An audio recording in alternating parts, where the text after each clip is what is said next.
ওযুর সুন্নাত তরিকা হলো আপনি প্রথম দুই হাতের কবজি পর্যন্ত তিনবার ধোবেন, এরপরে পানি নিয়ে তিনবার কুলি করবেন। কয়বার কুলি করবেন? তিনবার। কুলিটা করার সময় ভালো করে মুখের ভিতরে পানিটাকে নাড়া দিয়ে সম্ভবত একটু গড়গড়া করবেন। গড়গড়া করতে না পারলে অন্তত ভালো করে নাড়া দিবেন তিনবার। তিনবার নাকে পানি দিবেন। নাকে পানি দেওয়ার ক্ষেত্রে ইস্তেনসার সুন্নাত, ইস্তেনশাক এবং ইস্তেনসার এগুলো হলো সুন্নাত। তো এই নাকে পানি দেওয়ার ক্ষেত্রে যে নির্দেশ, সেটার বাস্তবায়নটা এভাবে হবে যে হাতের কোষে পানি নিয়ে নাকের কাছে ধরে হালকা করে টান দিবেন। জোরে টান দিয়ে না আবার মাথা তুলে যাবে, একদম হালকা, বা নাকে চুবায় ধরে ডুবায় ধরে যাতে করে ভিতরে পানি যায়। এরপরে নাক পরিষ্কার করবেন। এভাবে তিনবার করা কি সুন্নাত। এরপর আপনি তিনবার আপনার মুখ ধোবেন। কয়বার ধোবেন? তিনবার। এই তিনবার ধোয়ার সময় পানি নেবেন অল্প, ডলবেন বেশি, ডলতে হবে বেশি। বিশেষ করে কপাল, এই যে কানের লতি, গোড়া, এগুলো একটু বেশি ডলা লাগে, কারণ এই জায়গাগুলো বর্ডার তো শুকনা থেকে যায় অনেক সময়। তিনবারের জায়গায় চারবার পাঁচবার ধোবেন না। অনেকে আছেন যে এই মুখ ধোয়ার ক্ষেত্রে দোয়া হইলো কি হইলো না, শুকনা থাকলো কিনা, এই ওয়াসওয়াসার কারণে সে একের পর এক পানি ধুইতেই থাকে, পাঁচবার সাতবারও ধোয়। এটা সুন্নতের খেলাফ। তিনবার ধোয়া সুন্নত, কমও করবেন না বেশিও করবেন না। এই তিনবার ধোবেন।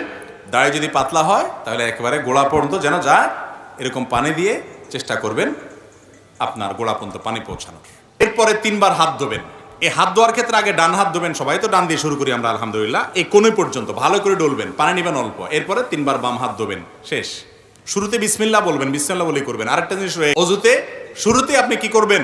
মেসওয়াক করবেন। মেসওয়াক শেষ মাথা মাসে করবেন। ভিজা হাতরে এইভাবে পুরো হাত ভিজানোর পর এই হাতকে আপনি মাথায় দিয়ে এভাবে টান দিবেন। টান দিয়ে একেবারে পেছন পর্যন্ত নেবেন, সেখানে হাতের এইটুক ব্যবহার করবেন, এটাকে টান দিবেন, তাহলে এইটুক অব্যবহৃত থেকে যাবে। এভাবে যখন টান দিবেন গোড়ার অংশ থেকে যাবে।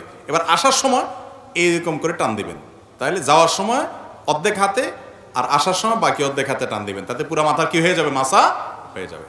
এই মাথা পুরাটা মাসে করাটাই হলো সুন্নাহ। পুরো মাথা মাসে করলেন, এরপরে ভিজা আঙ্গুল দিয়ে কি করবেন? কান মাসা করবেন। পর্দার মাসে করা সম্পর্কে বেশ কয়েকটা বর্ণনা পাওয়া যায়, কিন্তু সে বর্ণনাগুলোর অবস্থা পর্যালোচনা করলে নিরপেক্ষভাবে আমার কাছে ক্ষুদ্র দৃষ্টিতে ওলামা একরামের তাহকিকগুলো দেখার পর আমার কাছে যেটা মনে হয়েছে সেটা হলো যে গর্দান মাসে করাটা আসলে হাদিস দ্বারা, সুন্নাহ দ্বারা সাব্যস্ত। আপনি যেটাকে বিশুদ্ধ মনে হয়েছে সেটার উপর আপনি আমল করবেন। পাও দেওয়ার ক্ষেত্রে নবী সাল্লাল্লাহু আলাইহি ওয়াসাল্লাম একটা বিশেষ গুরুত্ব আরোপ আছে। তিনি বলেছেন, ওয়াইলুল লিল আকাবি মিনান নার, পায়ের গিরা গোড়ালি এগুলাকে জাহান্নামের আগুন থেকে তোমরা বাঁচাবা, কারণ এগুলো শুকনা থাকে। ডোলে ডোলে ভালো করে গিরা গোড়ালি এগুলো ধুইতে হবে এবং চিপা চাপাগুলোতে আঙ্গুলের খেলাল করতে হবে।